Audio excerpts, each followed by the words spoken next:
La Facultad de Derecho da la más cordial bienvenida a todas y todos nuestros seguidores a los diálogos de Derecho Internacional que será moderado por la maestra Lourdes Marlet Ríos Nava. Adelante, maestra. Muchas gracias, Lore, y buenas tardes a todos.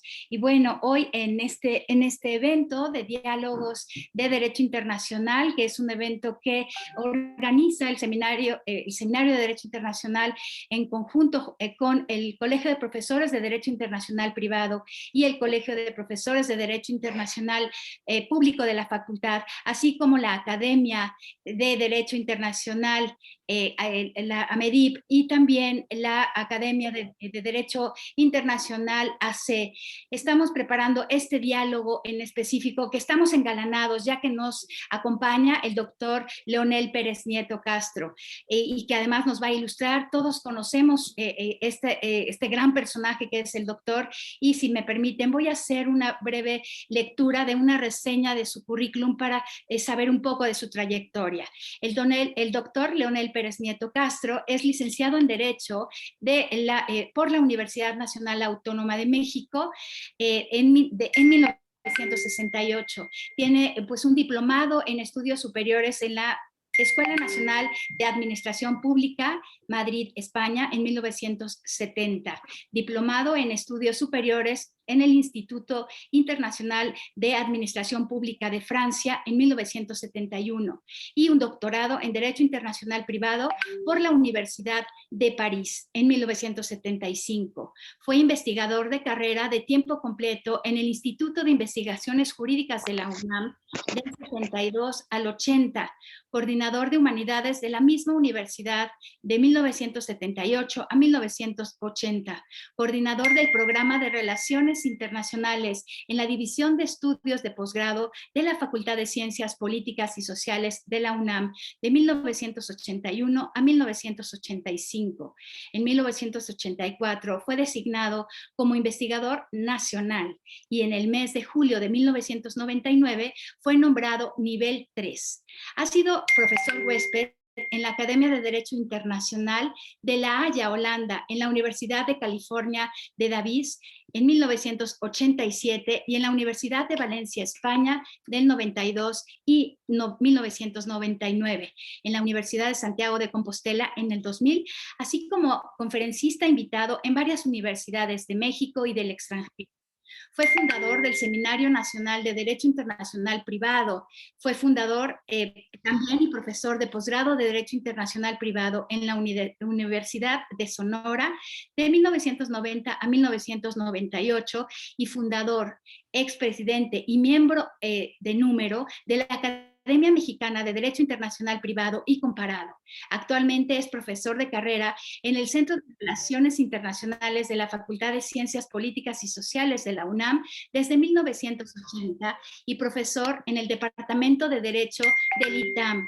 Tiene 9 libros publicados de varias monografías, 56 artículos, muchos artículos en revistas especializadas de México y del extranjero en temas de derecho internacional privado, derecho comparado, comercio exterior, arbitraje también en comercio internacional.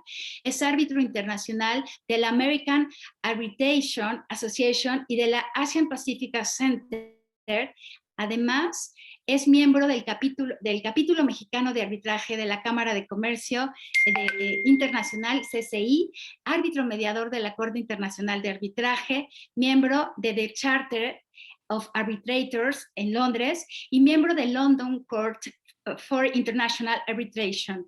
Fue miembro del despacho Womster y Sierra SC, lo siento, y es representante alterno permanente de México ante la Comisión de Naciones Unidas sobre Derecho Mercantil Internacional, UNCITRAL, desde 1979, y miembro de la Delegación Diplomática Mexicana ante la Conferencia Interamericana Especializada de Derecho Internacional Privado desde 1979, miembro de la Comisión Asesora Externa de Derecho Internacional Privado de la Consultoría Jurídica de la Secretaría de Relaciones Exteriores y es miembro de la Barra Mexicana de Abogados. Academia Mexicana de Derecho Internacional Privado y Comparado, así como miembro de la Academia Mexicana de Ciencias, presidente de la Asociación Nacional de Profesores de Derecho Internacional Privado y miembro del Consejo Académico del Sistema de las Naciones Unidas, miembro asociado del Académie Internacional du Droit Comparé, de la Asociación Mexicana de Estudios Internacionales. Y bueno, le damos la más cordial bienvenida. Doctor, podríamos seguir hablando sobre ese currículum tan extenso que lo caracteriza, pero queremos escuchar su ponencia, que en esta ocasión nos va a hablar efectivamente sobre la Conferencia de La Haya, en específico de la ejecución de sentencias extranjeras. Doctor, cedemos el uso de la palabra, no sin antes agradecer el espacio que usted hace en su agenda y sus grandes ocupaciones para atender y estar presente en esta su facultad de Derecho, y le damos la más cordial bienvenida y bueno, nuestro reconocimiento total, doctor. Doctor, su micrófono, por favor. Muchas gracias, doctor. Con mucho gusto, profesora Marlek, muy amable por su larga presentación. Yo quisiera nada más preguntar una cosa. ¿Se repartió o se mandó el texto de la convención? No, doctor, ya los alumnos la tienen en la mayoría de los casos, porque es un tema que se da en nuestra cátedra de Derecho Internacional, y tienen conocimiento sobre el tema y sobre la convención, doctor. Sí, porque yo quisiera que alguno de ellos o de los que están presentes fuera leyendo los artículos para que no se vuelva tan cansado, ¿no? Además, nos vamos a referir fundamentalmente a un solo artículo, que es el artículo 5º, pero antes de eso voy a hacer una introducción.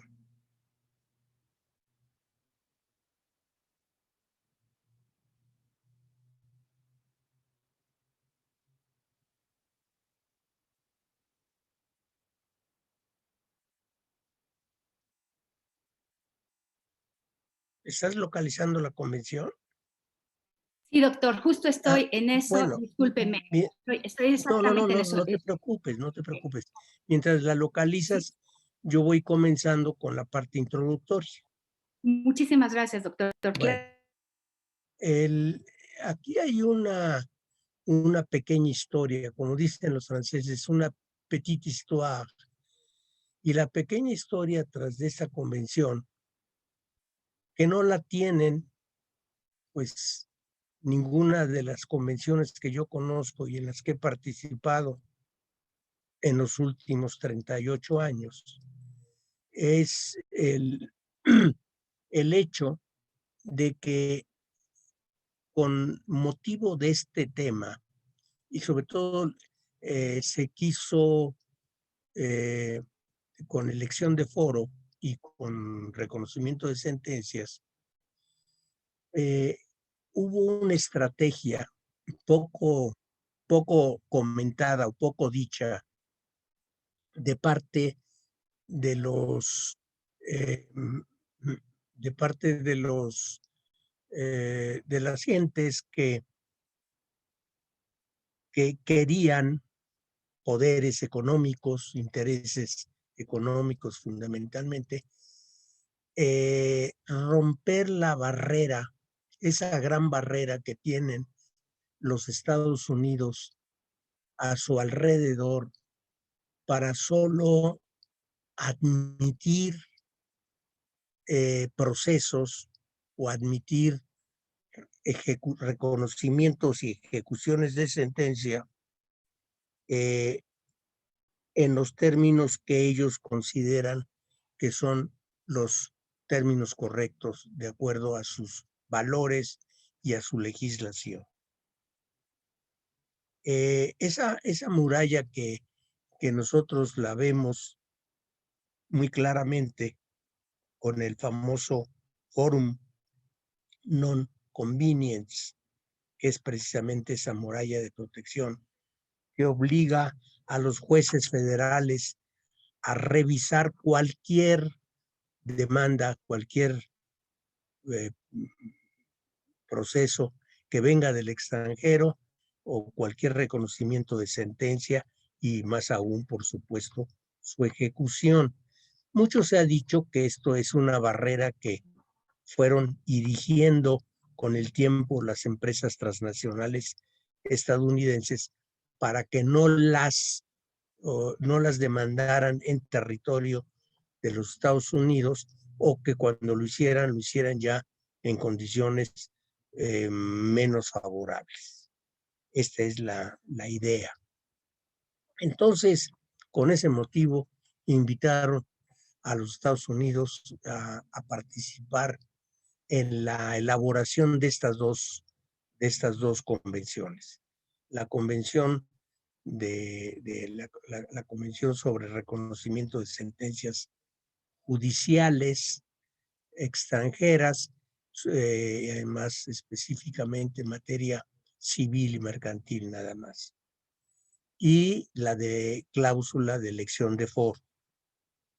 Entonces, ahí tenemos pues el esquema de arranque de esto. Incluso en la decisión del 92, del 92 creo que fue, de la comisión, en la que se aprobaron los dos temas, se puso primero el tema del reconocimiento y luego el tema de elección de foro. Sin embargo, en la práctica empezaron a haber una serie de problemas que fueron haciendo que la conferencia realmente se empezara a retrasar muchísimo. ¿Cuáles fueron esos problemas? Bueno, aquí los enuncio solamente.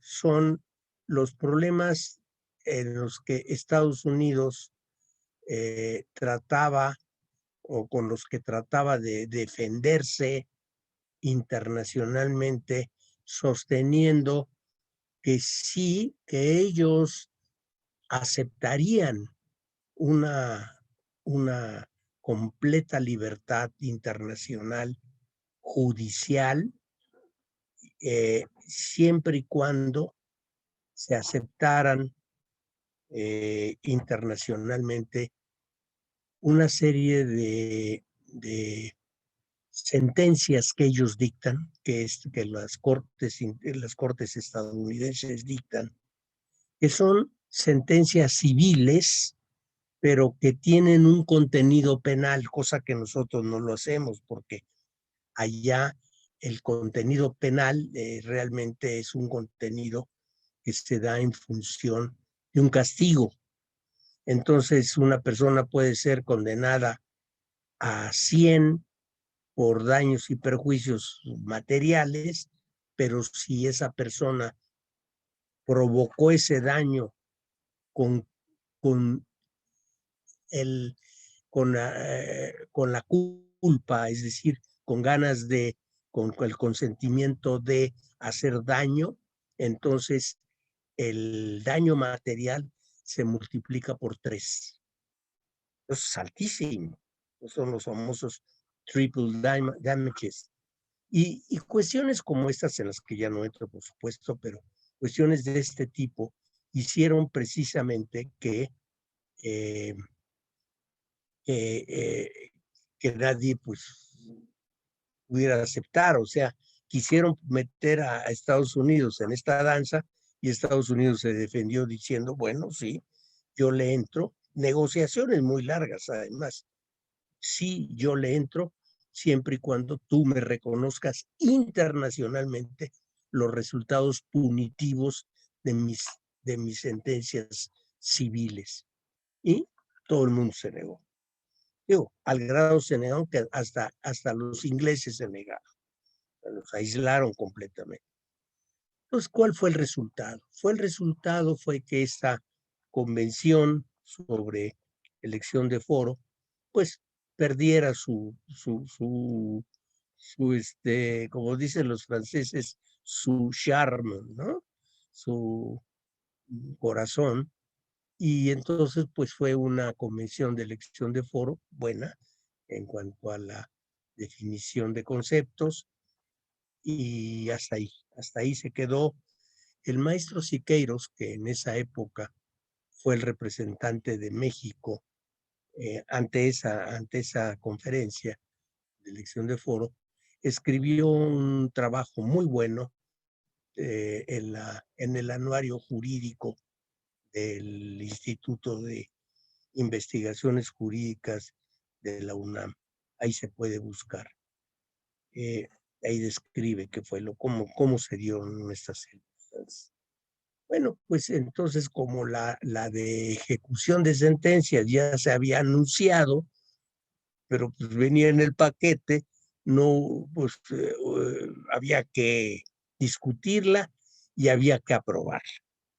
Había que aprobarla. Todavía se le insistió un poco a los Estados Unidos ya ni siquiera participaron, o sea, participaron muy poco, realmente participaron poco, y lo mismo sucedió con esta convención.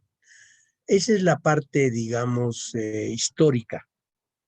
Ahora, en cuanto a la parte metodológica, ¿qué sucedió en el mundo internacional del reconocimiento y de la ejecución de sentencias extranjeras en el mundo? Pues es muy fácil verlo.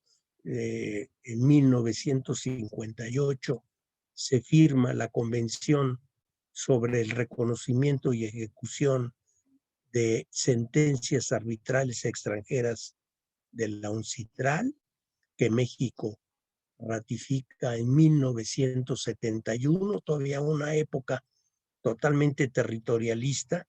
Sin embargo, ratifica la Convención de Naciones Unidas del 58 sobre el reconocimiento y ejecución de sentencias arbitrales extranjeras. Entonces ahí está muy claro el signo. ¿Por qué y por qué esta convención se ha convertido en la convención mercantil, en la de derecho mercantil, más ratificada en el mundo, en la historia? Es precisamente porque es una convención que, que, que sustenta los principios fundamentales y actuales de todo este procedimiento. Entonces, estamos hablando de una convención como la de Naciones Unidas, que establece en su metodología por primera vez una cuestión, el otro lado de la moneda que no habíamos visto. Se dice, los jueces únicamente, o sea, limitan la facultad de los jueces. Es una limitación internacional generalizada y estandarizada. Es la idea precisamente de que no se salgan de un cartabón estándar, uniforme, de las causales por las cuales ellos pueden rechazar eventualmente el reconocimiento. Si no están esas causales, su rechazo, aunque estuviera en su legislación interna, su rechazo no tiene efectos internacionales. Claro que, y aquí viene en esta convención muy claramente escrito, está la idea de que se puede rechazar, por supuesto, una convención, el conocimiento de una convención, cuando esta sentencia venga en contra del orden público interno, o venga la sentencia con fraude, así dice la convención, que sea resultado de un fraude. Salvo esas razones, todo lo demás es precisamente las razones por las cuales no puede reconocer. Y esas razones están precisamente en el capítulo 5 que vamos a leer. Es largo, es un poquito largo, lo vamos a ir viendo lo más rápido posible para poderlo terminar. Y luego Antes de eso, pues quisiera que viéramos rápidamente los artículos anteriores. ¿Por qué los artículos anteriores? Nada más mencionarlos. En los artículos anteriores se tiene muy claramente toda la normatividad que se establece en materia de convenciones internacionales actuales, modernas, sobre las llamadas exclusiones. Hay una lista larga de materias que ustedes las pueden leer fácilmente. Estas materias han sido excluidas por tener fundamentalmente una regulación especial. Por ejemplo, en materia de seguros. Seguros tiene su propia, se excluye expresamente al arbitraje. ¿Por qué? Porque el arbitraje tiene su propia Convención de Naciones Unidas ya desde hace muchos años. Se excluye. Entonces vienen una serie de exclusiones en esa función. Por un lado, por tener una regulación específica y por otro lado, por no considerarse que son susceptibles de ser regidas por la regulación de la convención. Ahora, yo aquí tengo que hacer un comentario que la doctora Mancilla me estará oyendo ahí arriba, que fue una parte de una lucha que tuvimos ella y yo, muy junto con otras delegaciones, sobre todo la francesa.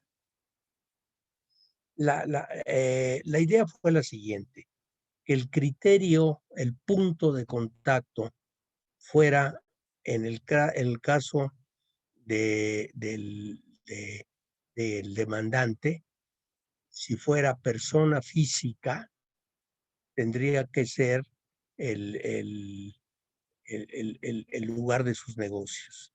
Y si fuera persona moral, tendría que ser la residencia habitual de esa persona moral. ¿Por qué? ¿Por qué esta regulación? Bueno, en el caso de la persona física, tuvimos la información necesaria y se nos dijo que el hombre de negocios actúa de tal o cual forma y que es mejor captarlo para efectos de la ejecución de una sentencia. Acuérdense que es civil y comercial. Para efectos de esa convención, es mejor captarlo en el centro de sus negocios. ¿A dónde tiene sus negocios? Él puede tener su domicilio en México, pero sus negocios en Guatemala. Bueno, ahí es su punto de contacto. Siempre buscando puntos de contacto reales. Salirnos en lo mejor, en la mayor parte de las veces de los contactos tradicionales, contactos que realmente den seriedad. Y en el caso de las personas morales, nos dijeron, bueno, pero ¿por qué a las personas morales les dan la residencia habitual? Bueno, porque la persona moral puede ser una persona no registrada con su domicilio en tal país, en caso de México, puede ser una empresa no registrada y que, sin embargo, sea susceptible de ser regulada por la convención. O que caiga dentro del ámbito de la convención. Eso es por un lado. Pero por otro lado, dejar algo que si ya es un comentario propio, dejar algo importante aquí subrayado. En 1980, los años 80, se llevó a cabo una convención en La Haya también sobre domicilio y residencia habitual. ¿Cuál era la temática? La temática era, domicilio y nacionalidad. Fue domicilio y nacionalidad. Entonces, la temática ahí fue encontrar un punto de contacto neutro. Y el punto de contacto neutro fue finalmente la residencia habitual. Y miren ustedes cómo años después la residencia habitual viene a ser ya un punto de contacto prácticamente institucional de la propia Conferencia de La Haya, que en ese sentido pues nosotros tuvimos la propuesta. Entonces ahí tenemos dos figuras importantes. Vamos a ver ahora si leemos el artículo 5 para irlo revisando. Claro que sí, doctor. ¿Ninguna anterior? Nos vamos directo al artículo 5. Sí, porque si nos ponemos a entretener en las otras, no vamos a llegar ni al 5. Claro que sí, doctor. Bueno, comenzaremos con el artículo 5, presupuestos para el reconocimiento y la ejecución. 1. Una sentencia es susceptible de ser reconocida y ejecutada si se cumple una de las siguientes condiciones. Inciso A. La persona contra la cual se solicita el reconocimiento o la ejecución tenía su residencia habitual en el estado de origen en el momento de constituirse en parte en el procedimiento ante el tribunal de origen. ¿Quiere que haga pausa, doctor, o quiere que lo lea de corrido? Bueno, en este especial sí léelo de corrido porque de hecho está dividido en dos. Ahorita hiciste tú la pausa misma. Ya que le hiciste, vamos a aprovecharlo. Sí, aquí es la persona, estamos hablando de la persona moral. La persona moral que tiene constituida su residencia habitual. Fíjense qué fácil sería, o puede ser, en el derecho mexicano la determinación de ese domicilio, de esa residencia habitual, cuando nuestro derecho, en el artículo 329 del Código Federal, del Código Civil Federal, habla de la residencia habitual como una voluntad de adquirir el domicilio. El que resida habitualmente por más de 6 meses adquiere el domicilio. O sea que a nosotros se nos conforma perfectamente. O sea, para un juez la interpretación en ese sentido puede servir, ¿no? Muy bien. Inciso B. La persona física contra la cual se solicita el reconocimiento o la ejecución tenía el centro principal de sus negocios en el estado de origen en el momento de constituirse en parte en el procedimiento ante el tribunal de origen, y la demanda que dio lugar a la sentencia derivó de las actividades de esos negocios. Sí, o sea, ahí está, yo creo que está bastante claro. Yo no quisiera interrumpirte en lo que está muy claro, pero aquí es nada más complementar lo que yo había dicho hace un momento. Estamos partiendo del punto de contacto de la actividad de sus negocios.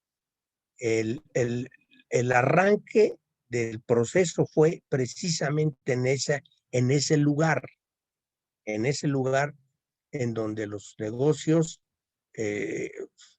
constituyen el centro principal. Pero además de todo, es importante porque es ese lugar en donde puede esta persona, o pudo haber esta persona también contestado la demanda. Aunque ahí hay una mención específica, expresa, de que la convención no admite reconvenciones. Eso sí quedó claro, que no admite reconvenciones, pero podría ser un poco el caso, ¿no? Muy bien. C. La persona contra quien se solicita el reconocimiento o la ejecución es quien presentó la demanda, que no sea una reconvención que dio lugar a la sentencia. Ahí está lo que te decía. D.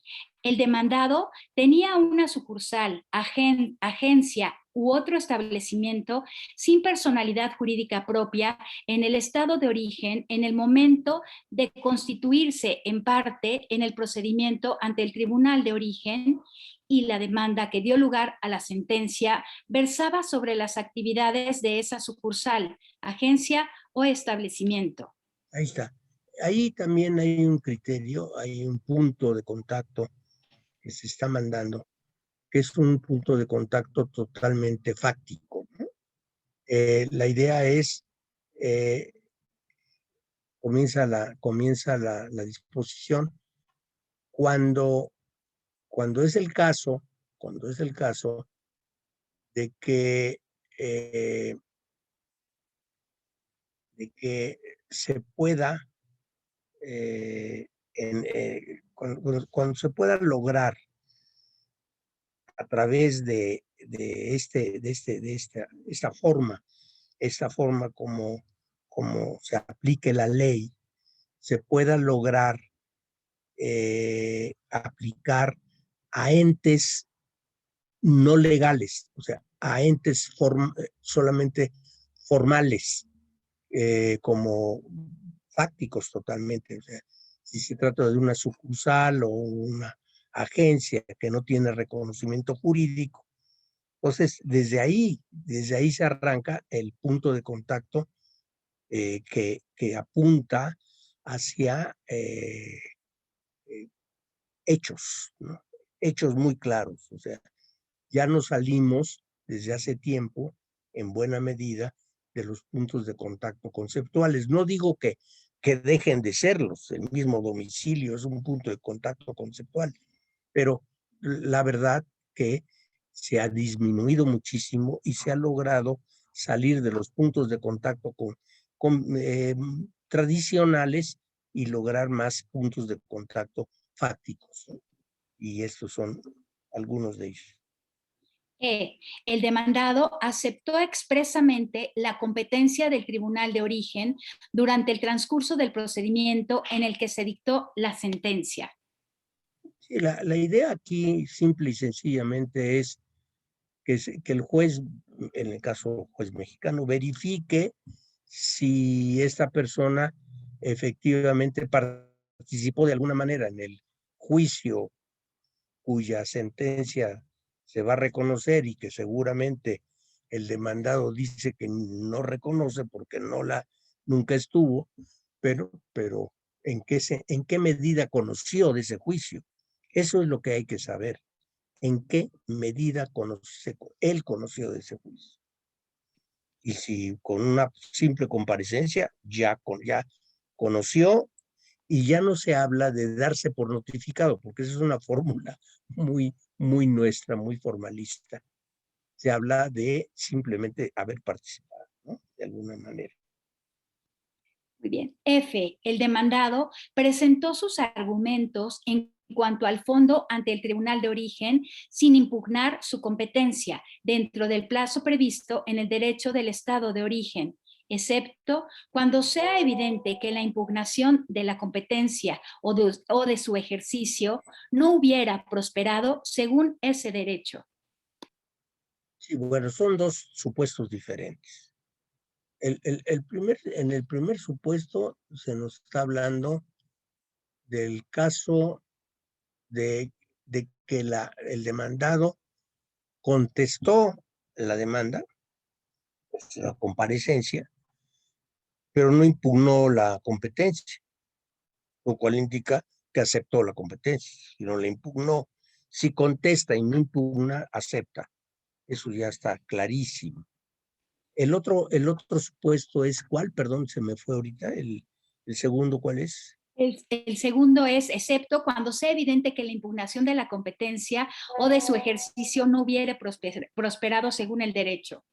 Sí, exacto. O sea, él puede presentar todos los recursos que quiera, pero según el derecho de que se trate, pues no son recursos que ni en cuenta, ¿no? Pues no cuentan para efectos de formalidad internacional. G. La sentencia versa sobre una obligación contractual y fue dictada por el por un tribunal del Estado en el que la ejecución de la obligación tuvo lugar o debería haber tenido lugar, de conformidad con, primero, lo acordado por las partes; segundo, la ley aplicable al contrato si no se hubiera acordado un lugar de ejecución, salvo si las actividades del demandado relativas a la transacción no estuvieran manifiestamente vinculadas de manera intencional y sustancial con ese Estado. Bueno, ahí también vienen dos supuestos. El último es la vinculación. La vinculación, una vinculación económica. En el primer supuesto, el primer supuesto no es tan claro, pero el primer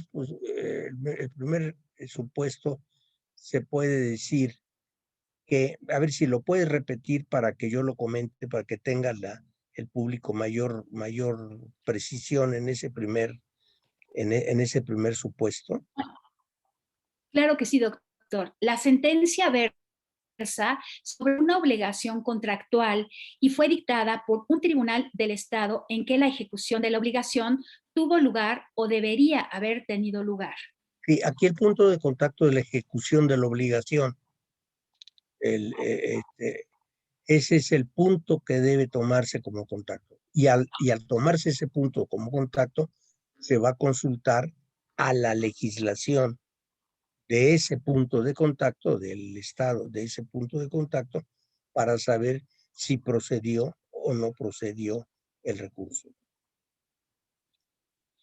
Siguiente, la sentencia versa sobre el arrendamiento de un inmueble y fue dictada por un tribunal del Estado en el que se encuentra el inmueble. Aquí ya empezó otra vez también la mano nuestra, la mano porque pues nosotros tenemos una legislación todavía territorialista y las instrucciones que seguimos, Marilena y yo, de Relaciones Exteriores de la Consultoría Jurídica, fueron muy claras. Y aquí hay un primer paso en ese sentido, en darle un espacio a una concepción más cerrada, más territorialista. Esa sería la idea. Muy bien. La sentencia dictada en contra del demandado versa sobre una obligación contractual que tenía como garantía un derecho real sobre un inmueble ubicado en el estado de origen, siempre que la pretensión contractual se hubiera interpuesto junto con una acción dirigida contra el mismo demandado en relación con ese derecho real. Bueno, aquí hay otra vez doble supuesto, pero el primero, la idea de que ese demandado, es el caso, ¿no? Es el primer supuesto, el demandado que dice, el demandado. La sentencia dictada contra el demandado versa sobre una obligación contractual y como garantía un derecho real sobre un inmueble. Ahí está, sí. Ese es el problema. El problema que se empezó a ver ahí era precisamente la cuestión de los derechos reales. Y tanto en el artículo anterior como en se pudo salvar la consideración de que sea la regulación sobre sobre bienes inmuebles o derechos reales, sea una regulación que dicten los tribunales, o las decisiones que dicten los tribunales del lugar donde se encuentre el bien inmueble. Eso fue como cuadramos finalmente esto. Ya es territorialista. Aunque hay una disposición, creo que es el 506 o algo así, del Código Federal de Procedimientos Civiles, que establece la exclusividad de jurisdicción, en la que dice que solamente son competentes para conocer de derechos reales, bienes inmuebles y derechos reales, los tribunales mexicanos. Entonces, aquí pues se nos empezó a apretar el camino porque México no podría aceptar una, una decisión de tribunal extranjero sobre derechos reales de inmueble ubicado en México. Entonces ahí se nos ordenó poner un poquito la malla más fuerte. Perdón, doctor. Continuamos. La sentencia versa sobre una obligación extracontractual derivada de la muerte, daños corporales, daños o pérdidas de bienes materiales y el acto o omisión que ha sido la causa directa del daño ocurrió en el estado de origen independientemente del lugar en donde se hayan producido sus efectos. Bueno, es una cláusula estándar de daños y perjuicios de lo que se llama, o conocemos más bien nosotros en México como responsabilidad objetiva. Entonces, en esta cláusula, lo único que se ata es a la legislación del lugar de los hechos. Aquí viene un poco la idea todavía de Estados Unidos. Si los hechos, y es un ejemplo muy breve, si los hechos dañosos suceden en territorio mexicano, la persona dañada va a recuperar por la vida de una persona, de acuerdo a la Ley Federal del Trabajo, 1,5 millones de pesos. Si va a demandar conforme a la legislación estadounidense, la que sea, la menos pretenciosa, que es la del Nuevo México, va a demandar por $1 millón. Entonces la diferencia pues es enorme. Entonces, ahí hay una idea, el sentido de que lo que se pretendió fue que las empresas transnacionales, las más importantes, las que operan sobre todo en países en vías de desarrollo, pues su operación más grande es en esos países en donde la responsabilidad o los límites de responsabilidad son más bajos, y por eso las delegaciones de los Estados Unidos, la de países europeos, fueron las que más sostuvieron este criterio. Y como tenían mayoría, pues aprobaron. Los mayoritearon. Sí, doctor. La sentencia versa sobre la validez, interpretación, efectos, administración o modificación de un trust constituido voluntariamente y que consta por escrito. Perdón, vamos a brincar todo lo del trust, porque se trata de una figura que nosotros no tenemos en México en cuanto tal, porque son trusts privados, aunque nuestro fideicomiso es hijo putativo del trust americano. La realidad es que hoy en día se ha alejado muchísimo, y además, tú lo sabes, el fideicomiso en México es de facultades de instituciones bancarias. En cambio, en Estados Unidos, cualquier notario público, que son el peluquero de la esquina, ¿no?, de los que tienen licencia de reconocimiento de firmas, puede constituir un trust. O sea, es una función distinta. Entonces, la brincamos. Estados Unidos impulsó mucho que se reconociera, pero después de que se le reconocieron muchas cosas, después dijo que no firmaba. Así son ellos, y no es de extrañar, pues el Tratado de Versalles no lo firmaron, ¿no? Bueno. Muy bien, doctor. Continuamos entonces. La sentencia ha sido dictada por un tribunal, discúlpeme. La sentencia decidió sobre una reconvención y vienen dos apartados. Primero, en la medida en que ésta hubiese prosperado, siempre que derivara de la misma relación jurídica o hecho que la demanda.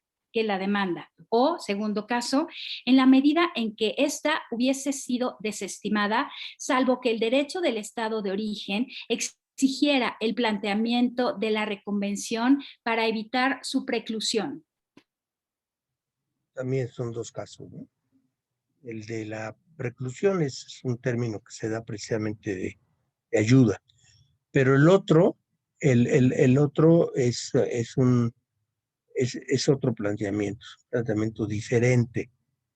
Aquí de lo que se trata es de darle efectos a la reconvención, caso excepcional, por eso se menciona específicamente este caso de reconvención, de darle ese efecto a la reconvención, porque la reconvención en este caso específico es el producto de todo el circuito y de todo el sistema en el que estuvieron litigando las partes y que finalmente se resolvió de esta manera. Es, en otras palabras, lo que nos está diciendo esa exposición. Se reconocerá excepcionalmente a la reconvención cuando sea este el caso, parte de todo el circuito de litigio. Muy bien.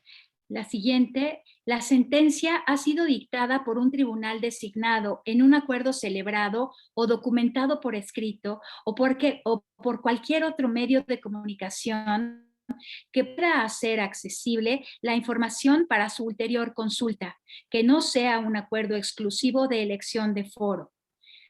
A los efectos de este subapartado, acuerdo exclusivo de elección de foro Ya significa estoy un bien, acuerdo perdón, celebrado. ¿Sí? perdón, ya te me fuiste un poquito más adelante, pero está bien. Aquí está. La idea fue, debido a que en la convención de elección del foro, la definición de elección de foro no satisfizo a todo el mundo, se quiso en esta convención darle un poquito de satisfacción y se amplió el concepto.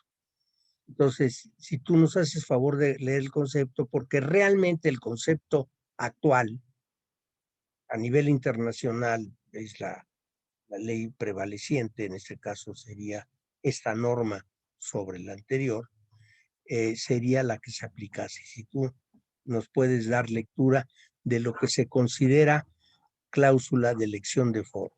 Fíjense ustedes cómo es una cláusula especial, es una cláusula que tiene un sentido jurisdiccional absoluto y que es una cláusula que nos viene en su sentido histórico, no político, no lo hablo político, sino histórico, nos viene de las épocas en las cuales, en el siglo XIX, empresas inglesas, empresas francesas, pero sobre todo inglesas, establecidas en ultramar, pues lo que hacían era firmar contratos con cláusula de elección de foro de cortes inglesas para no meterse en los tribunales de los nuevos países africanos que ellos iban conquistando.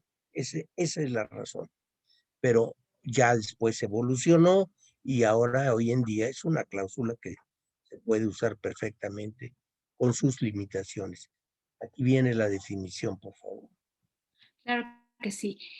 A efectos, se entiende por acuerdo exclusivo de elección de foro. Significa un acuerdo celebrado por dos o más partes que designa con el objeto de reconocer de los litigios que hayan surgido o que pudiesen surgir respecto a una relación jurídica concreta a los tribunales de un Estado o a uno o más tribunales específicos de un Estado, excluyendo la competencia de cualquier otro tribunal.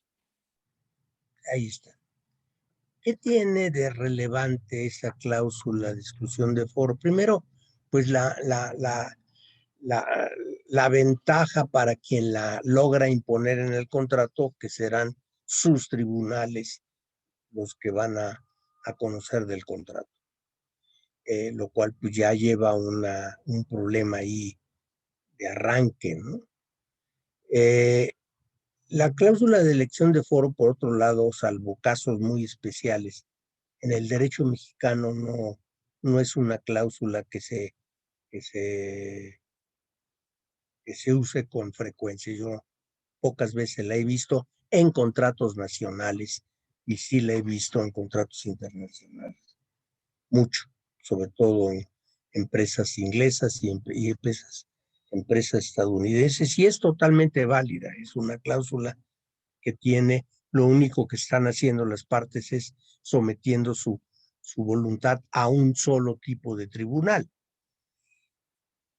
Aquí, en esta idea de la cláusula, de una cláusula única, de un tribunal único, se puede vincular lo que en materia arbitral se conoce por cláusula arbitral, es decir, las partes habiendo escogido las reglas de la CCI, ya no pueden irse a ningún otro tribunal, ni tribunal judicial que tiene órdenes de regresar a las gentes al arbitraje, ni puede irse a otro procedimiento arbitral de otra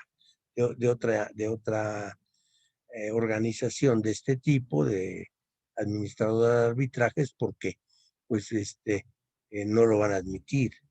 Entonces, es esta idea de la unicidad en materia jurisdiccional tiene ese enfoque.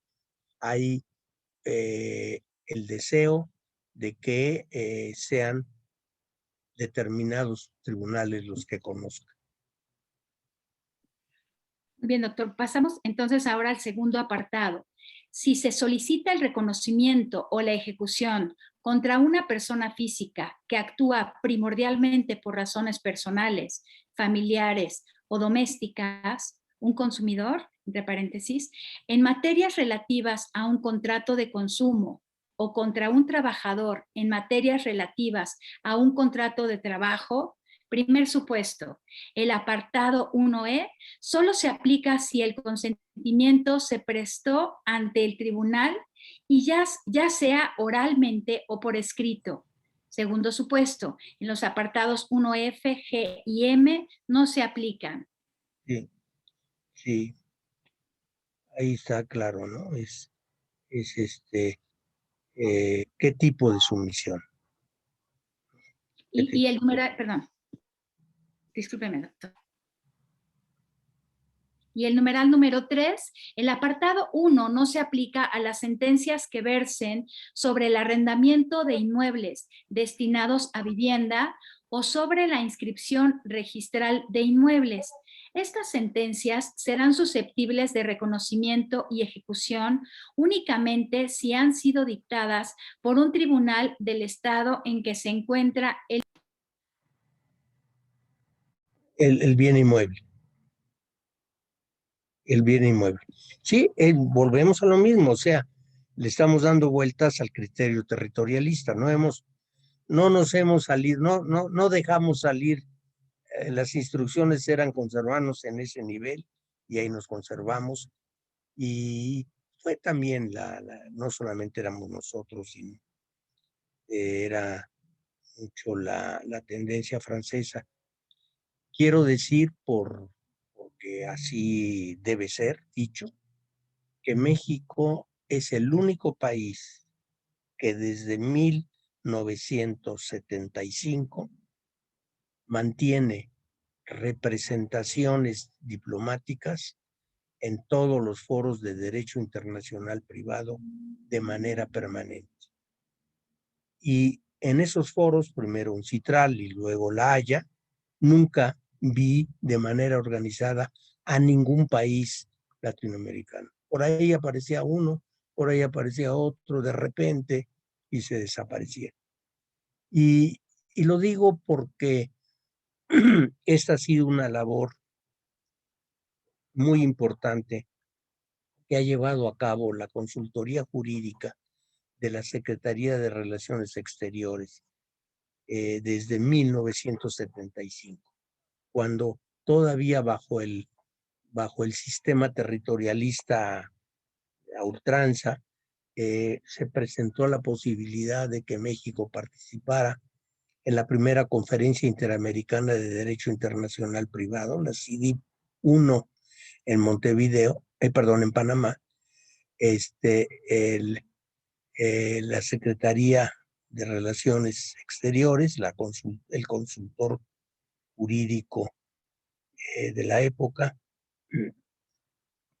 el embajador, ay, se me fue su nombre en ese momento, no me acordaré, fue el que dijo, ¿no? No importa que México esté cerrado, yo que he vivido la mayor parte de mi vida fuera de México como embajador mexicano, me doy cuenta que se tiene que abrir.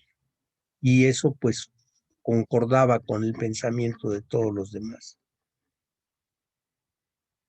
Eso es lo que podría decir.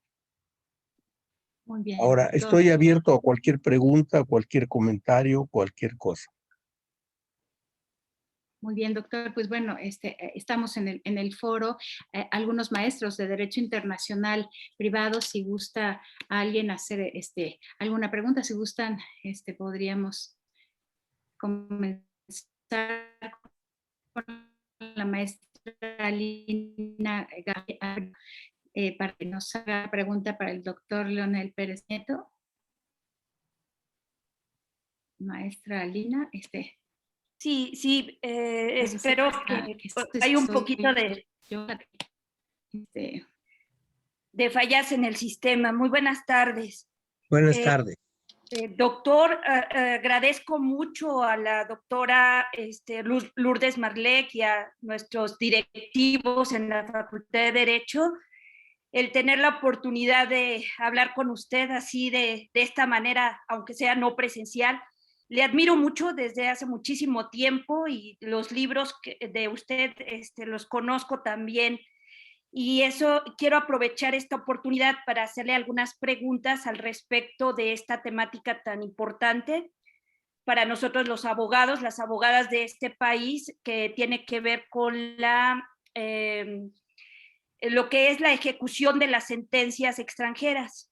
Entonces, en uno de sus libros, el que usted escribe en colaboración con el maestro Jorge Silva Silva, la parte especial de Derecho Internacional Privado, usted afirma que no es lo mismo el reconocimiento de las sentencias que lo que es la eficacia extraterritorial de las mismas, pero que es algo muy parecido. No sé si me pudiera ilustrar un poco más al respecto en este sentido. Es una diferencia conceptual nada más. Es una mera diferencia conceptual que muchas veces yo las uso para cuestión didáctica, ¿no? Para poder diferenciar un momento y otro momento, ¿no? No hay una diferencia de naturaleza. Sí, sobre todo porque efectivamente los nombres que les han dado, usted que tuvo la oportunidad también de participar en estos foros del derecho internacional privado, como ahorita lo estamos viendo en la conferencia de la Haya de Derecho Internacional Privado o en el UNCITRAL, ha visto usted precisamente todo esto, lo importante que es el lenguaje, y recordaba yo en mis grupos lo que tiene que ver con la conferencia interamericana sobre eficacia extraterritorial de las sentencias extranjeras o también los laudos arbitrales. En ese caso, usted también tuvo la oportunidad de participar en esa que es la segunda conferencia interamericana, que efectivamente usted hace ratito lo recordaba, fue en Uruguay, Montevideo. La segunda, sí. Exactamente. Sí, yo participé en todas hasta la sexta. Hasta ahí terminé. ¿Y hubo alguna relación en esto que ustedes vieron en esta de la conferencia de la Haya de Derecho Internacional Privado? No, porque estamos hablando de diferentes épocas, Alina. Mira, aquí estamos hablando de lo que tú estás hablando es 1979, que es Montevideo, Segunda Interamericana. Y de lo que estamos leyendo de esa convención es terminada en 2020.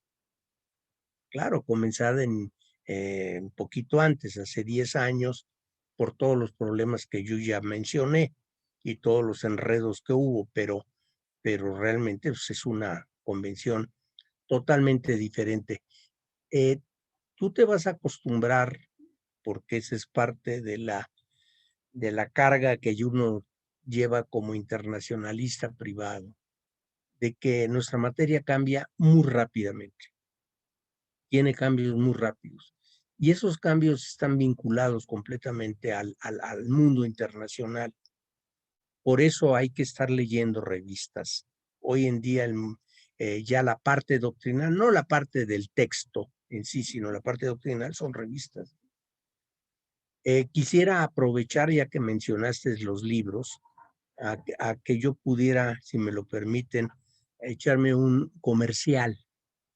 La Oxford University Press, en donde yo fundé la colección de textos jurídicos universitarios en 1979, decidió, por razones de la pandemia, reducir sus actividades en todo el mundo a la vocación que tiene asignada, que es el inglés como segundo idioma, y echó para afuera todas las colecciones, entre ellas a nosotros.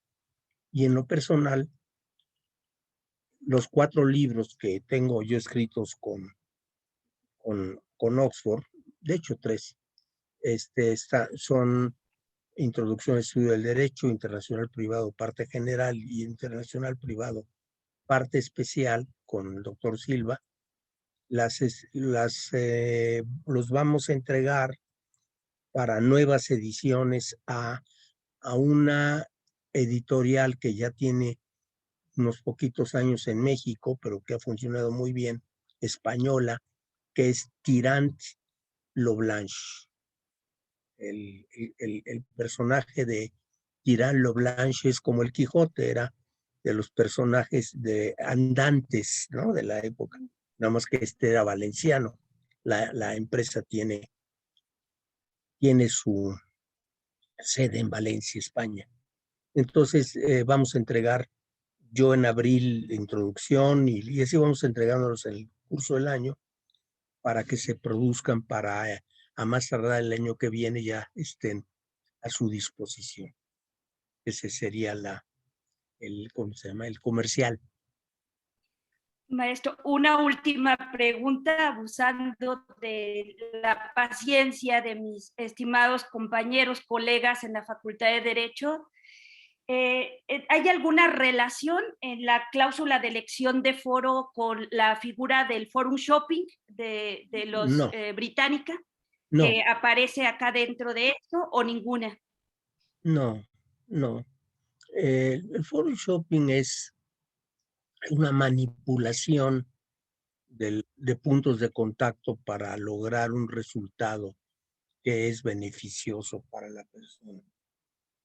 Las convenciones internacionales, como estas que estamos viendo, precisamente han evitado completamente el forum shopping. O sea, lo frenan completamente, porque los criterios que se dan de funcionamiento son diferentes. Y el forum shopping, pues se dio con mucha frecuencia en foros de Inglaterra y en foros de Estados Unidos, por lo mismo que yo había dicho, por las cantidades que otorgan en caso de daños y perjuicios. Muchas gracias, doctor. Muchas gracias, maestra Lina Díaz Abrego, siempre con sus participaciones tan puntuales.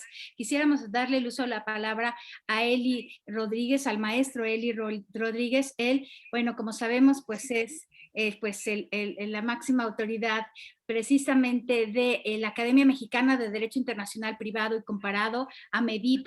Por favor, maestro Eli Rodríguez, que es siempre muy grato escucharte y todo lo que también tú aportas al derecho internacional privado. Muchas gracias por estar aquí, por hacer posible, debo aclarar, esta reunión, porque la AMEDIP, a través de Eli, fueron los que también trajeron esta ponencia de nuestro querido doctor Pérez Nieto. Eli, adelante. Gracias, Marlec. Doctor, muy buenas tardes. Quería, antes que nada, agradecerle que nos comparta sus conocimientos y experiencias, sobre todo como negociador en foros internacionales de estos tratados internacionales a nombre del Gobierno de México. Y tengo 2 preguntas. La primera, respecto a esta convención, sería, ¿qué innovaciones ve usted de esta convención en relación con otras de las cuales ya México es estado parte? Y la segunda, a mí me llama mucho la atención que hay una tendencia internacional, sobre todo en Europa, de facilitar y simplificar lo que es la ejecución de sentencias extranjeras. Por ejemplo, en la normativa europea, algunos reglamentos de la Unión Europea ya no exigen, por ejemplo, el requisito de la homologación. Aquí lo que yo noté precisamente del artículo 5 es que no se hace referencia al análisis de la competencia indirecta. ¿Cómo ve usted precisamente que se exima de este requisito del análisis de la competencia indirecta? Porque también estuve viendo me quedó esa duda, ¿por qué no se incluyó? Si era con la finalidad precisamente de facilitar y agilizar el reconocimiento de las sentencias extranjeras, porque vi también el estudio explicativo que se hizo por parte de Francisco García Martín de esta convención y tampoco no mencionan mucho al respecto. Entonces me quedó esa duda y quería preguntársela a usted que fue negociador de esta convención. Muchísimas gracias. O sea, tu duda es específicamente saber qué. Primero, ¿cuáles son las innovaciones que presenta esta convención? Ok.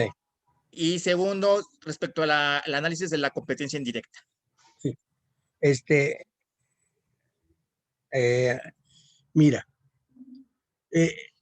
estas son las primeras convenciones internacionales, no regionales, internacionales que México firma en materia de jurisdicción. Eso te lo podría decir de entrada, salvo, como ya lo dije, del reconocimiento que se hizo en 1971 de la Convención de Naciones Unidas, para laudos arbitrales extranjeros. Entonces, fuera de eso, esas son las dos primeras que firma México. Creo que son muy buenas porque nos da mucha amplitud, facilita lo que nosotros sabemos que es la relación internacional, etcétera, ¿no? En ese sentido, estamos de acuerdo. ¿Por qué no la competencia indirecta? Porque de lo que se trata en las convenciones modernas sobre competencia es de facilitarle al juez los criterios. En la medida que tú le des criterios al juez completamente definidos, completamente claros, el juez va a actuar. Con que tú le des tantito, un poquito de lado, ya el juez lo metes en duda. Y aquí la competencia indirecta ha sido tradicionalmente para nosotros en México, por lo menos, el meter al juez de juzgador del juez extranjero en el sentido de si el juez extranjero es competente o no. Y entonces es una posición que evidentemente los europeos no admitieron de parte nuestra, ¿no? De cómo van a venir esos indianos a imponernos sus ideas a nosotros, ¿no? Pero pues es natural, eso no le veo gran problema, es simplemente hacer las cosas fáciles y decir al juez, tú nomás verifica verifica que se trate de una convención que tiene esto. Olvídate de meterte en consideraciones de calificación. Esa es la razón. Muy bien, doctor. Bueno, no sé si alguien más en la sala, algún maestro quisiera hacer alguna otra pregunta al doctor. Por favor, doctora Norca, siempre es un placer escucharla y más usted siempre, perdóname, Norquita, siempre fomentas el derecho internacional y eres una gran maestra y tus alumnos te quieren mucho. Quisiéramos escucharte. Norquita, tu micrófono. Tu micrófono, Norquita. Gracias, Marlek, muchas gracias. Mira, lejos de preguntarle al doctor Leonel Pérez Nieto, permíteme o sea, que lo felicite y agradecerle en nombre de nuestro director del Colegio de Profesores de Derecho Internacional Privado, el cual pues tengo el honor de representar, las luces que nos viene a dar con este instrumento internacional, muy claro, muy conciso, y bueno, como lo dijo la maestra Lina hace un rato, qué bueno tenerlo aquí, aunque sea de forma virtual, qué mejor que lo hubiéramos tenido en forma presencial. Lo hemos tenido en muchas ocasiones en la facultad, nos engalana realmente su presencia siempre, y bueno, leerlo es verdaderamente extraordinario, el sugerirle a los alumnos sus libros, doctor, pues bueno, siempre ha sido un apoyo fundamental para el desarrollo de la clase. Yo lo felicito, le agradezco enormemente que esté con nosotros en este foro, y pues bueno, no sé si alguien más tenga alguna pregunta. Por mi parte, son felicitaciones. Muchas gracias, doctor Leonel Pérez Nieto, por estar aquí. Gracias Muchas por gracias, permitirme. Dorca. Muchas gracias, eres muy amable. Eres muy amable. Yo con mucho gusto, y siempre que me lo pidió María Elena, estuve con ustedes. O sea que Es correcto. ahora que me lo pidan ustedes, pues estaré con ustedes mismos. O sea que no hay problema en ese Muchas sentido. gracias, doctor. Le vamos a tomar la palabra para varios foros que tenemos del colegio, del seminario, de los colegios, tanto del público como del privado y del seminario. Y muchas gracias por su presencia. No, encantado. Alfonso, creo que Alfonso está pidiendo la voz. Alfonso Muñoz de Cotten, ¿no? Gracias, doctor. Claro que sí. Gracias, doctor Leonel Pérez Nieto. Un gusto y un honor que nos haya atendido el día de hoy, platicado, reflexionado sobre los temas que tanto has estudiado. Vamos a seguirte ahí en los libros de Tirán Lagrange. También la Facultad de Derecho está trabajando el director con algunos tomos y los haremos nuestros, tus libros. Estaremos muy atentos de su publicación. Muchas Una gracias. pregunta que te quería yo, no una pregunta, una reflexión y un punto de vista. El derecho internacional público y el derecho internacional privado, bueno, pues están tan unidos como en un seminario que llevaba Víctor Carlos García Moreno, la maestra Mancilla, y hoy tanto Norca como Marlec están pues viendo también los temas de internacional privado y público. Las dos son también estudiosas de la materia de derecho de gentes, de los pueblos políticamente organizados. Y pienso que si no ha habido más CIDIPs, y ahí es donde quiero que me des tu punto de vista, es porque ha habido un sinnúmero de tratados regionales, un TEMEC, antes un NAFTA, Telecán, TLC, en donde vienen muchas reglas de orden del derecho internacional privado.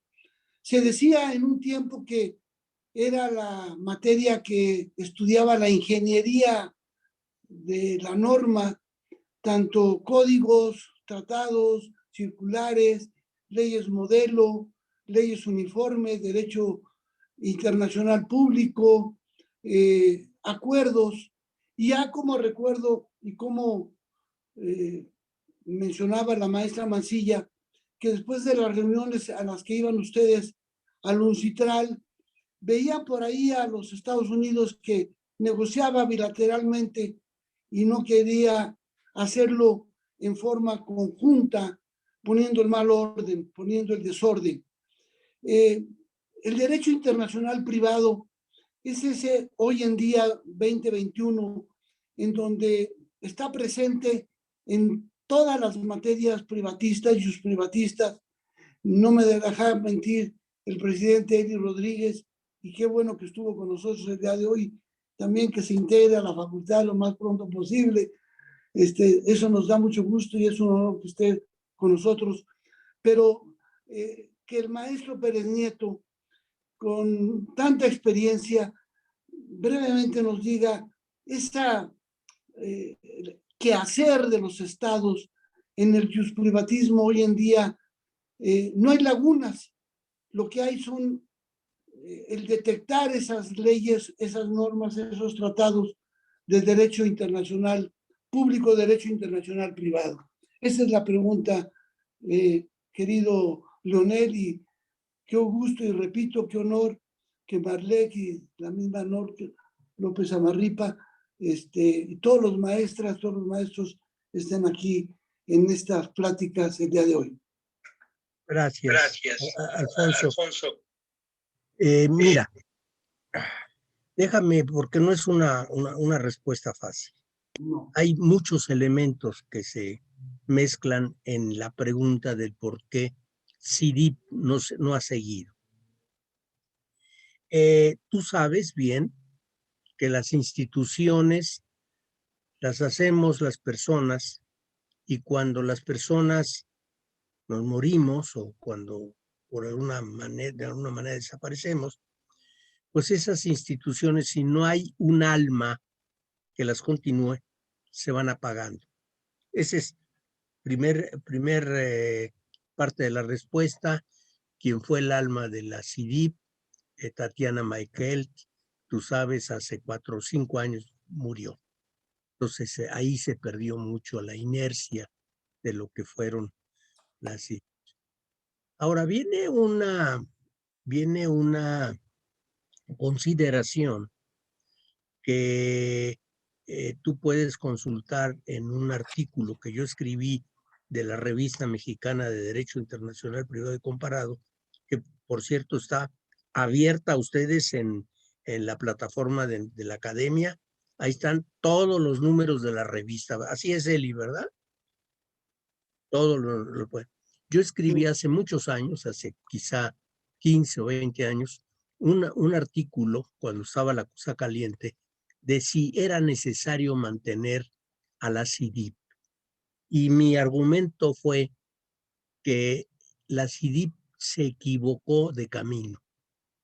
¿Y por qué se equivocó de camino? Porque la CIDIP empezó a copiar convenciones europeas, internacionales, con el pretexto de hacerlas regionales, lo que me parecía absurdo. Tú como abogado vas a meter en tu cláusula una convención que sea internacional, no que sea regional, al menos que estén muy definidos los puntos de contacto.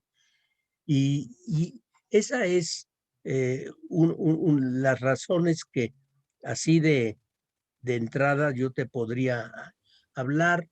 Yo mismo le perdí energía.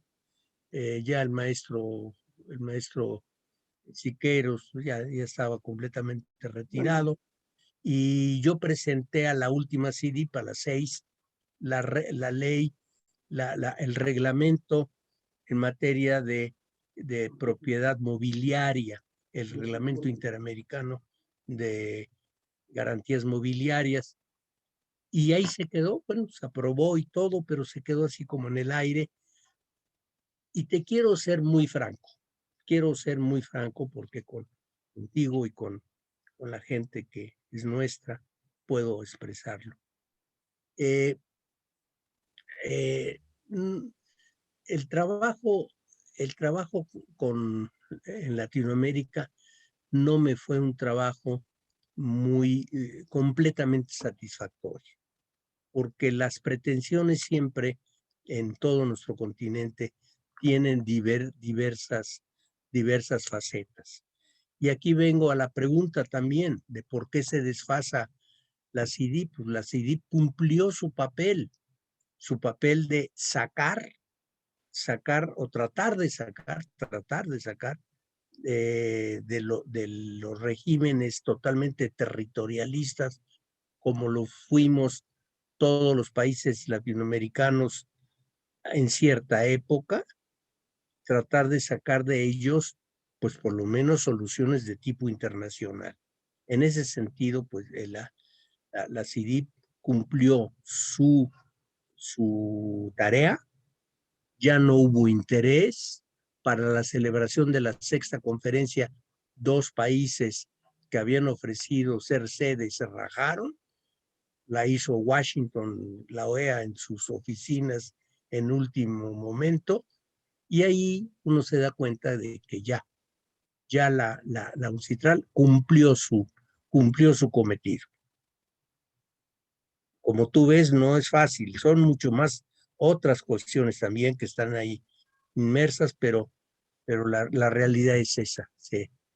Si hubiera sido una conferencia dedicada a casos y problemas exclusivos latinoamericanos nuestros, hubiera sido perfecto. Pero no, nos desviamos con... Y ese es parte de lo que no me gusta con los sudamericanos, que ellos tienen una concepción absolutamente europea y nosotros tenemos una concepción más americana de estas cosas. Muy bien. Muy bien, doctor. También la maestra Rosy Jiménez quisiera hacerle una pregunta. Por favor, maestra Rosy Jiménez. Muchas gracias, maestra Marlek. Bueno, pues antes de nada, unirme a todas las felicitaciones. Aprendimos Derecho Internacional con sus libros y ahora enseñamos, bueno, en mi caso con sus libros y con los de la doctora Mancilla. Entonces es un verdadero placer poder tenerlo, poder sentirlo tan cerca, aún en la distancia, doctor. Muchísimas gracias por esta charla. Y bueno, precisamente algo que siempre me ha llamado mucho la atención en el tema de derecho internacional privado es esta característica del derecho, de que si bien México ha querido tener una apertura, sigue siendo un país muy territorialista, ¿no? Entonces mi pregunta es si usted consideraría factible que nuestro país pudiera cambiar completamente esta posición territorialista por una de mayor apertura, sobre todo en el caso de ejecuciones de sentencias extranjeras, cuando se trata o se involucran a bienes inmuebles. ¿Y cuál sería como el posible riesgo de esto? Bueno, mira, son 2 cosas que yo quisiera contestar. La primera tiene que ver un poco con la historia que yo he tenido en México, he jugado en México en la materia. El esfuerzo que yo hice desde 1972 fue un esfuerzo claramente en dirección de la difusión del derecho internacional privado. ¿Por qué? Porque yo había presentado en 1975, y después volví para la tesis en Francia como tesis de doctorado, el tema del territorialismo de leyes en México, que fue un análisis científico de lo que en ese momento, 1975 había, que era un territorialismo cerrado. Esa tesis me valió años después la designación por el Curatorium de La Haya como profesor de la Academia, de la Academia Internacional de Derecho de La Haya, y di el curso del territorialismo de leyes en América Latina, porque ese era un fenómeno que estaba ahí latente y había que analizarlo, había que conocerlo, pues para poderlo abordar, si no, ¿cómo le entras? ¿No? Entonces, en ese sentido, pues yo siempre he estado en favor de la apertura, he participado en muchas reformas legislativas que han abierto pedacitos, huequitos, y ahí vamos caminando.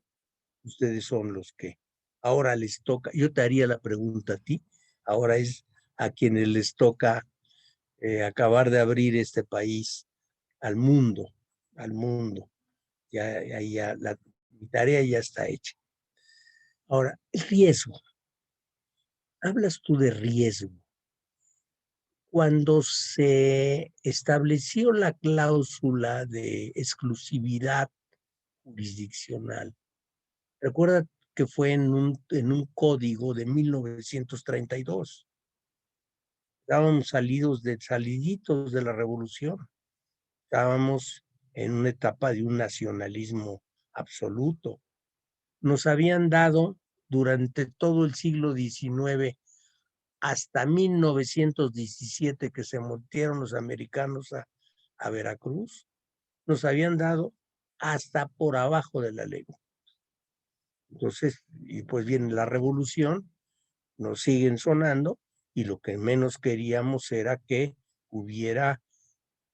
diéramos lugar a que uno de estos imperios pusiera un pie en nuestro país y menos un pie en territorio nacional. O sea, es la parte histórica, lo que yo hablaba hace rato de esa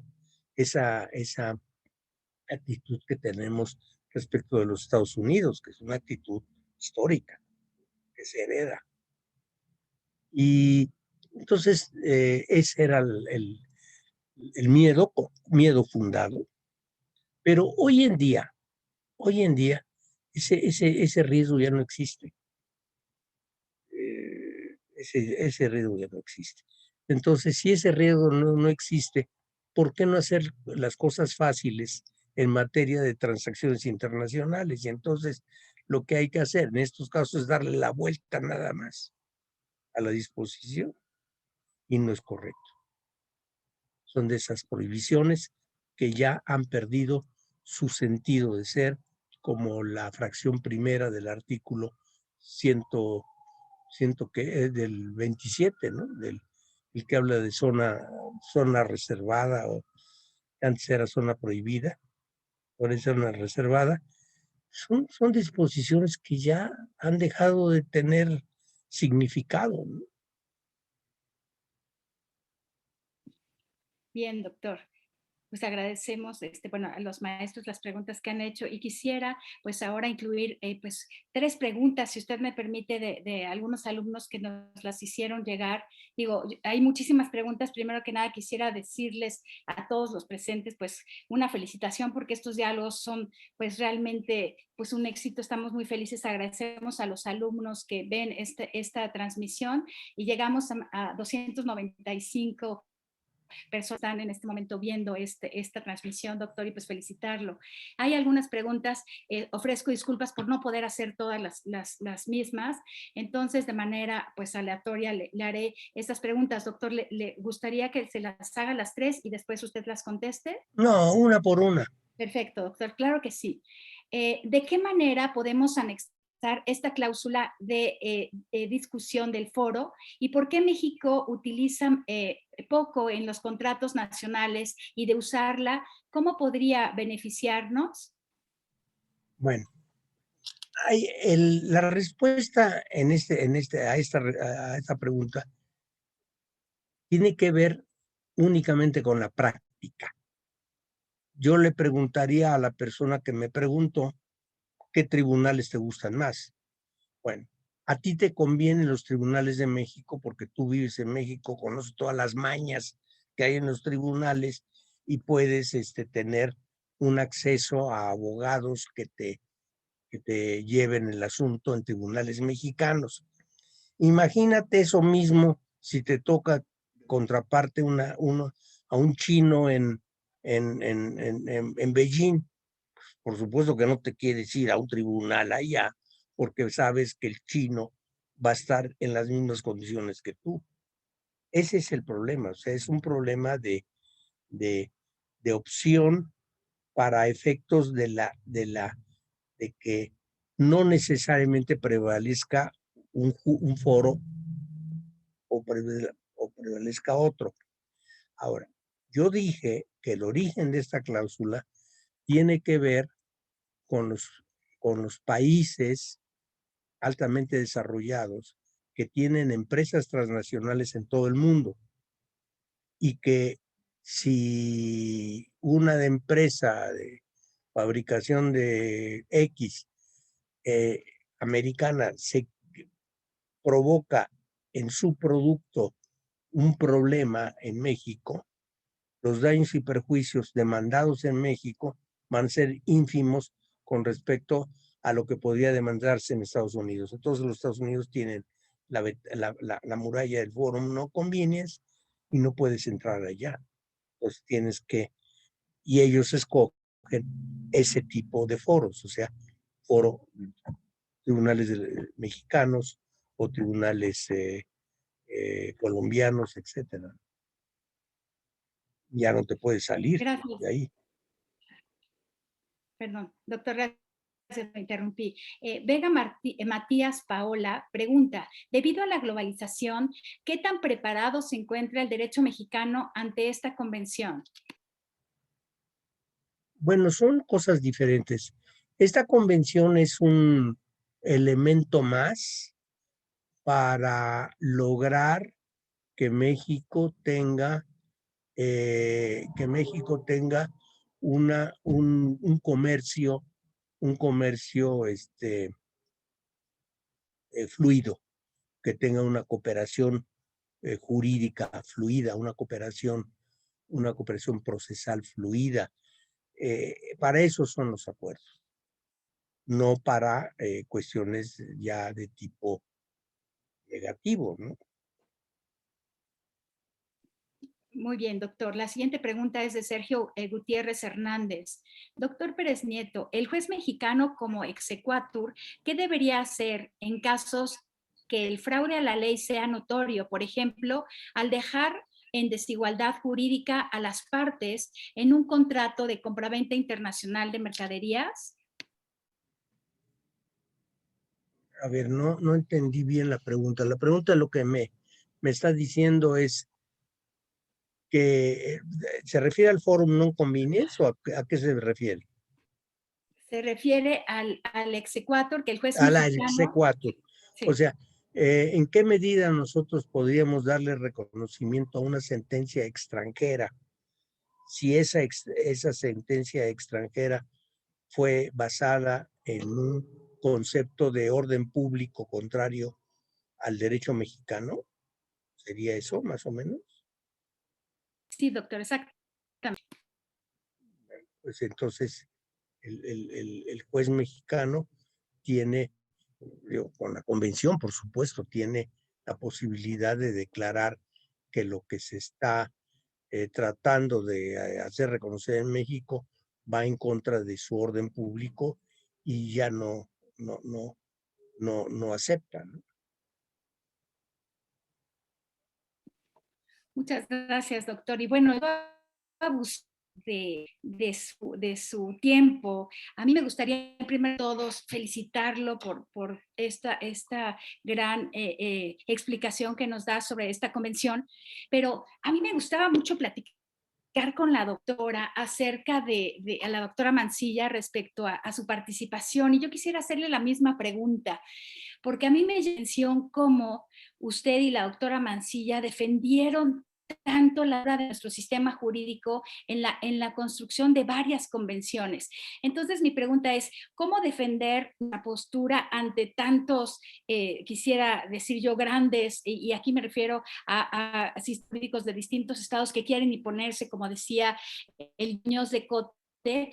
También quisiera preguntarle, que sería mi otra pregunta, lo admiramos muchísimo todos los presentes, y quisiera yo preguntar, ¿qué cree usted que deberían hacer los alumnos para en algún momento llegar a ser como usted? Es decir, ¿cuál será la fórmula?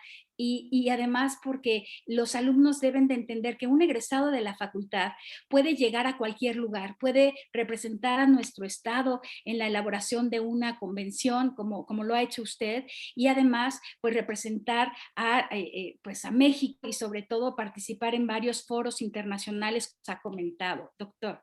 Sí, con mucho gusto. ¿Me permites responder a esta segunda pregunta y luego me repites la primera? Por favor. ¿Sí?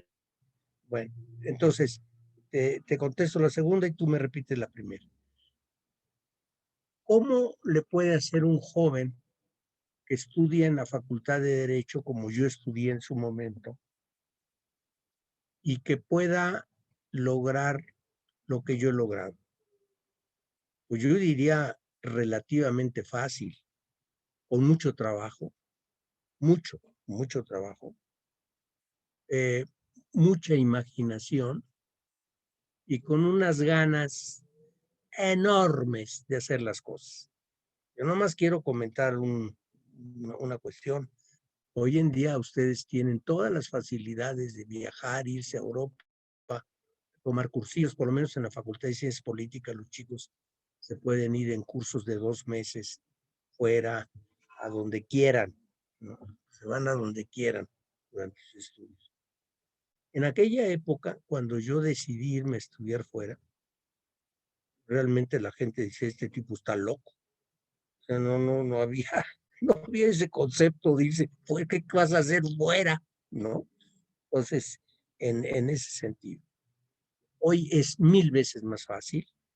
Entonces, lo que hay que hacer es tener muy claras las miras que quieren hacer, o quieren hacer unos abogados internacionales, trabajen, estudien para que puedan ser susceptibles de ser contratados en un despacho internacional en México. Para eso hay que estudiar, y hay que estudiar mucho.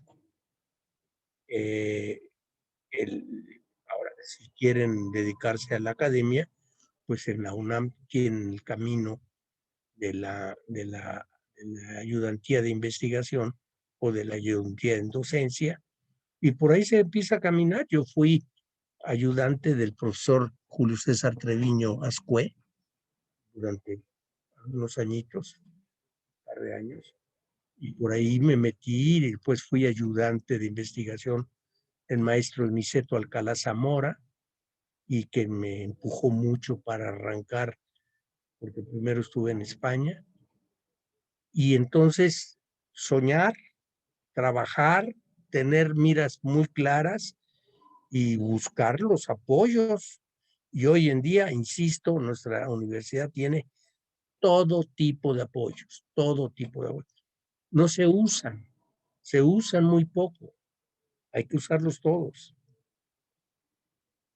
Y la pregunta primera, ¿cuál era? La pregunta primera es, doctor, ¿cómo fue para usted defender la postura de México en esos foros internacionales? ¿Cómo defender, como decía usted, el territorialismo y todas las indicaciones que le dio a usted la Secretaría de Relaciones Exteriores? Y pues obviamente que quedaran manifiestos en las convenciones estas fuentes. Y sobre todo yo se lo pregunto a usted porque usted es una fuente primaria. No es lo mismo estudiar, como hemos comentado, a participar activamente como usted. Entonces, ¿cuál fue para usted la postura? ¿Qué significó para usted defender la postura de México ante otros estados? Sí, déjame decirte 2 cosas. Una fue este caso específico que nos dijeron, oigan, en lo posible traten de que se respete el principio territorialista de regulación judicial de inmuebles por jueces del lugar. Tuvimos un apoyo muy grande en ese sentido, o sea que realmente no fue así como una cosa desmesurada poderlos defender. Pero realmente la Secretaría, fuera de casos así muy específicos, a nosotros no nos da una línea, porque la línea la ponemos nosotros somos los que conocemos de la materia.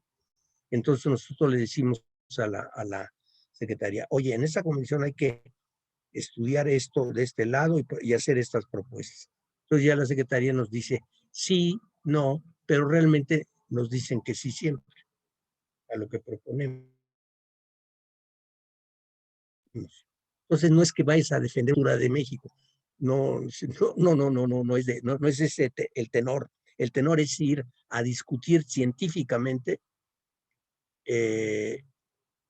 cuestiones en las cuales vas a buscar una solución. Nada más. Que sea la mejor solución. Puedes buscar la mejor solución para México en un foro que está dominado por europeos. ¿Cómo? Es una locura. Entonces es diferente. En ese sentido es diferente. Muy bien, doctor, pues muchas gracias.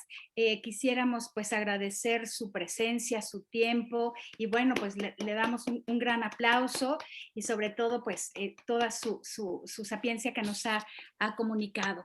Entonces, bueno, pues a nombre del doctor Raúl Contreras Bustamante, a nombre de nuestro que es nuestro director de la facultad, que ha permitido la apertura de estos espacios para la discusión del derecho internacional, y de nuestro secretario, el maestro Ricardo Rojas, pues damos las gracias por su participación al doctor Leonel Pérez Nieto y a los maestros y maestras que han participado en esta aula virtual que nos permitió llevar a cabo este segundo encuentro de la reunión de diálogos de derecho internacional, que es pues convocado por la facultad, por la MEDIP y por la Academia de Derecho Internacional AC.